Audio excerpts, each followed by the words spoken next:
बिस्मिल्लाहिर्रहमानिर्रहीम, अस्सलाम वालेकुम। प्रोग्राम इख्तिलाफ राय के साथ मैं इफ्तार कादमी और एशिया कप और वर्ल्ड कप में पाकिस्तानी टीम की शिकस्त के आफ्टर इफेक्ट्स आना शुरू हो गए हैं और बाबर आजम को कप्तानी से हटा दिया गया है। बाबर आजम तीनों फॉर्मेट्स की कप्तानी से दस्तबरदार हो गए हैं। बज़ाहिर उन्होंने खुद इस्तीफा दिया है, लेकिन ये सब जानते हैं कि उनके ऊपर एक दबाव था और कल रात से ये खबरें ज़ेर गर्दिश थी कि अगर वो खुद से इस्तीफा नहीं देंगे तो उनको निकाल दिया जाएगा, उनको कप्तानी से हटा दिया जाएगा। तो पाकिस्तानी क्रिकेट टीम के वर्ल्ड कप स्क्वाड का नया कप्तान आ गया है और इसके अलावा 2020 के भी और वनडे स्क्वाड का भी नया कप्तान मुकर्रर कर दिया गया है। इस पर बात करेंगे कि क्या ये फैसला दुरुस्त है या ये फैसला आगे चलकर और पाकिस्तान के लिए जग हसाई का बायस बन सकता है। तो अरबाब इख्तियार और मेरी तो हाफिज साहब से गुजारिश है, जनाब इधर भी डंडा जरा सीधा करो। बाबर आजम कप्तानी से दस्तबरदार हो गया है। वो दो बड़े टूर्नामेंट में शिकस्त के जिम्मेदार हैं। एशिया कप में पाकिस्तान को शिकस्त हुई और उसके बाद वर्ल्ड कप में पाकिस्तान की टीम की खराब परफॉर्मेंस का जिम्मेदार बाबर आजम को ठहराया गया है। लेकिन पीटीआई कहती है कि जी बाबर आजम को हटाने के लिए एस्टेब्लिशमेंट का दबाव था कि कप्तानी छोड़ दो। जिस तरह पीटीआई वाले कहते हैं ना कि फलाने साफी पे दबाव है कि फलाना प्रोग्राम छोड़ दो, और कोई अगर छुट्टियों पर चला जाता तो शोर मचाता जी वो दबाव के बायस छोड़ गया, जी वो तो मुल्क से बाहर चला गया। वो हाल ही में एंकर है मारिया मेमन, ARY में प्रोग्राम करती हैं, वो जापान गई हैं छुट्टियों पे और उनकी खबर पीटीआई वालों ने उड़ा दी कि वो भी मुल्क छोड़ गई हैं, जी मुल्क से बाहर चली गई हैं। उन पर दबाव था कि वो नवाज शरीफ की तारीफ करें। इससे पहले वो चौधरी गुलाम हुसैन को हटाया गया, उन पर बड़ा दबाव था जी कि नवाज शरीफ की तारीफ करें। तो वो सब कुछ आजकल एस्टैब्लिशमेंट पर डाल देते हैं कि कोई छुट्टी पे चला जाए। वो एक दिन की छुट्टी पे गए थे चौधरी गुलाम हुसैन, वो अगले दिन प्रोग्राम करने बैठ गए।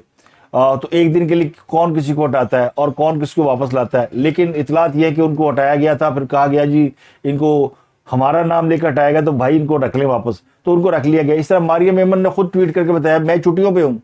अब काशिफ अब्बासी के बारे में खबरें हैं जी वो 2 हफ्तों से प्रोग्राम नहीं कर रहे कि वो नाराज़ हैं, और वो चले जी नाराज़गी अपनी जगह होती है, लेकिन चैनल जो है वो अपनी जगह एक बड़ी ताकत होती है। चैनल समझ ले कि वो पूरी स्टैब्लिशमेंट होता है, एंकर की मर्जी नहीं चलती।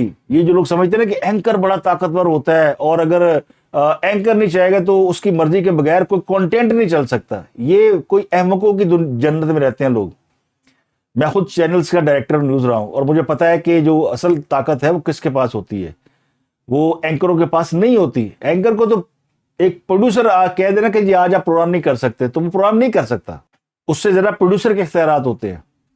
तो काशिफ अब्बासी प्रोग्राम नहीं कर रहे या मारिया मेमन छोड़ गई या कोई और छोड़ गया, वो उसमें उनकी अपनी विलिंग शामिल है। नहीं छोड़ के जाता कि वो जो है वो अपनी एस्टेब्लिशमेंट की यानी चैनल की पॉलिसी के अगेंस्ट काम नहीं करना चाहता।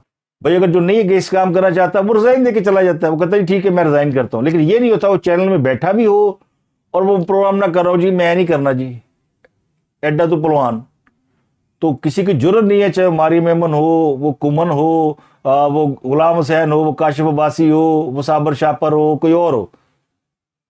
हाँ उनके दीगर मामलात हैं कि उनके खिलाफ कोई इंक्वायरियां चल रही हैं, कोई उनके ऊपर एजेंसियों का दबाव है, कोई उनके गिरेबान को हाथ पड़ रहा है, कोई उनको घर पे थ्रेड किया जा रहा है, उस खौफ से वो भाग जाए, उस खौफ के आगे ना खड़े हो। लेकिन कंटेंट क्या चलना है चैनल के ऊपर, ये टोटल चैनल मालिकान की मर्जी होती है। और अगर कोई चैनल मालिकान किसी को बेवकूफ बना रहे हैं कि जी वो एंकर नहीं मानता तो वो भी बेवकूफ बना रहे हैं, ऐसा नहीं होता। तो मारिया मेमन पे का डाल दिया इन्होंने कि जी वो जबरी दबाव की वजह से मुल्क छोड़ गई हैं। वो उन्होंने कहा जी मैं जापान छुट्टी पर मैं आ जाऊंगी, चलें। इस तरह बाबर आजम को हटा दिया गया जी, और जिसको भी स्टैब्लिशमेंट ने हटा दिया है, ठीक है चलें। स्टैब्लिशमेंट ने हटा दिया तो उसको चैनल की स्टैब्लिशमेंट ने नहीं हटाया, उसको इस मुल्क की स्टैब्लिशमेंट ने हटाया, उनकी अपनी स्टैब्लिशमेंट PCB ने हटाया।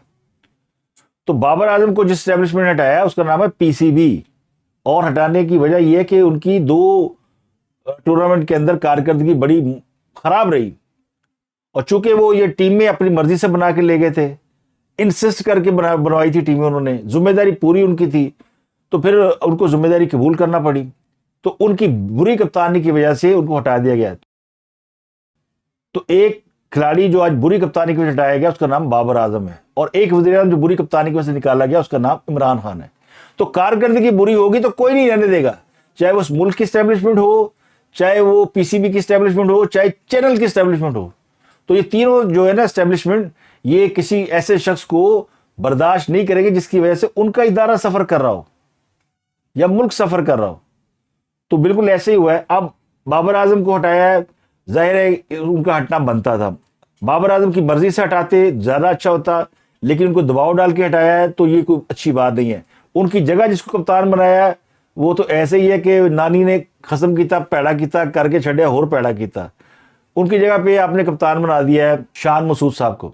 अब शान मसूद कोई ऐसा आउटस्टैंडिंग क्रिकेटर भी नहीं है और कोई ऐसा बड़ा कप्तान भी नहीं है। मुल्तान सुल्तान के वो कप्तान रहे हैं, उन्होंने कई साल मुल्तान सुल्तान की कप्तानी किया, उनकी कप्तानी में टीम कभी नहीं जीती।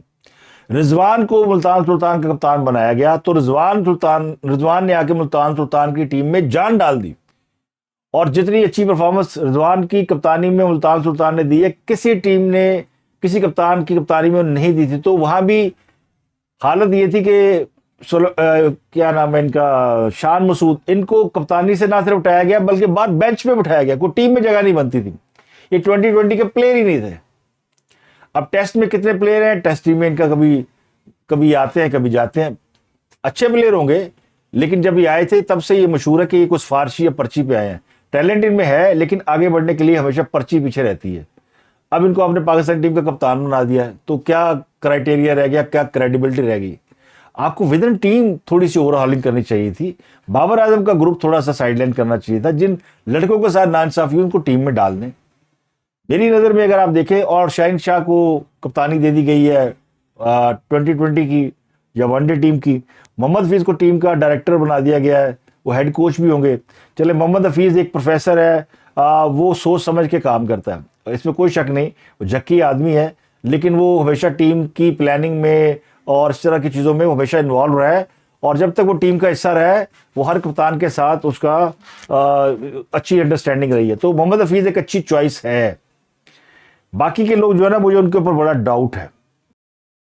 शाहीन शाह अफरीदी भी 2020 की राइट चॉइस नहीं है, लेकिन चूंकि वो पीएसएल में उस फातिहा टीम का कप्तान रहा है, 2 बार उसने पीएसएल जितवाया है लाहौर कलंदर को, तो उसके क्रेडिट में तो चीज़ें हैं, तो इसलिए उसका बनता है कि उसको कप्तान बनाया जाए।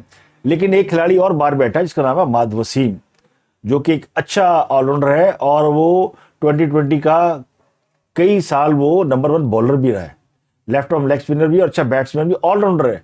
उसकी नहीं बनती बाबर आजम से। बाबर आजम नवाज को उसमें तरजीह देते रहे हैं, और इसलिए कि बाबर आजम उसकी कप्तानी में खेला हुआ था, तो उनको टीम में वापस लाना, मेरा ख्याल है कि माद वसीम बेस्ट चॉइस होता अगर आप उसको टीम में वापस लाते और उसको 2020 या वनडे में किसी फॉर्मेट का कप्तान बनाते। टेस्ट स्क्वाड के अंदर मेरा ख्याल है कि थोड़ी सी जल्दबाजी की गई है शान मसूद को कप्तान बनाकर।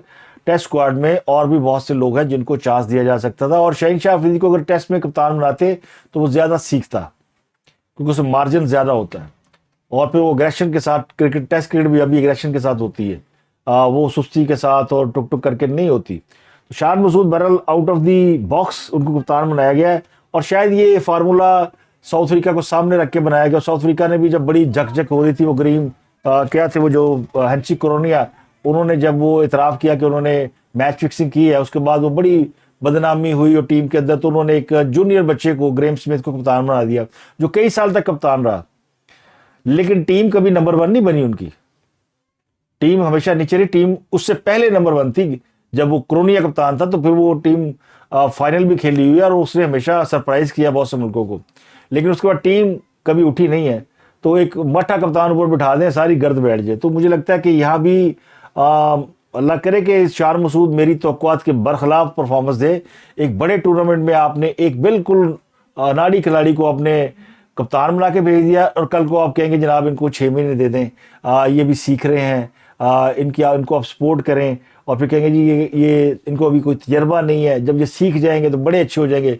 तो आपने ये ऑस्ट्रेलिया के टूर्नामेंट में ही कुर्बानी दिलवानी है। तो मुझे लगता है कि यहाँ पे जो बोर्ड है उसको बदलने की जरूरत है, कप्तान बदलने की जरूरत नहीं है। ज़का अशरफ साहब मुकम्मल तौर पर नाकाम चेयरमैन साबित हुए हैं, नाकाम नहीं बल्कि बदतरीन चेयरमैन साबित हुए हैं, जो खिलाड़ियों की पर्सनल लाइफ को भी सामने लाया है, और उस वक्त उन्होंने पाकिस्तानी टीम का वही हश्र कर दिया जिसमें पीटीआई का हो रहा है। किसी को कुछ समझ में नहीं आ रही कि की होना है। तो अरबाब इख्तियार, और मेरी तो हाफिज साहब से गुजारिश है, जनाब इधर भी डंडा जरा सीधा करो, ये बोर्ड के अंदर मनमानियां हो रही है क्या? यानी ज़का अशरफ को अपने लाइसेंस टू किल दे दिया है कि आप जो मर्जी करें। वो जय शाह की मुलाकातें, उसके घुटने पकड़ना, और फिर पहला टूर्नामेंट हारना, फिर दूसरा टूर्नामेंट हारना, जय शाह ने श्रीलंका का भट्टा बिठा दिया, पाकिस्तान का भट्टा बिठा दिया। ये चल क्या रहा है?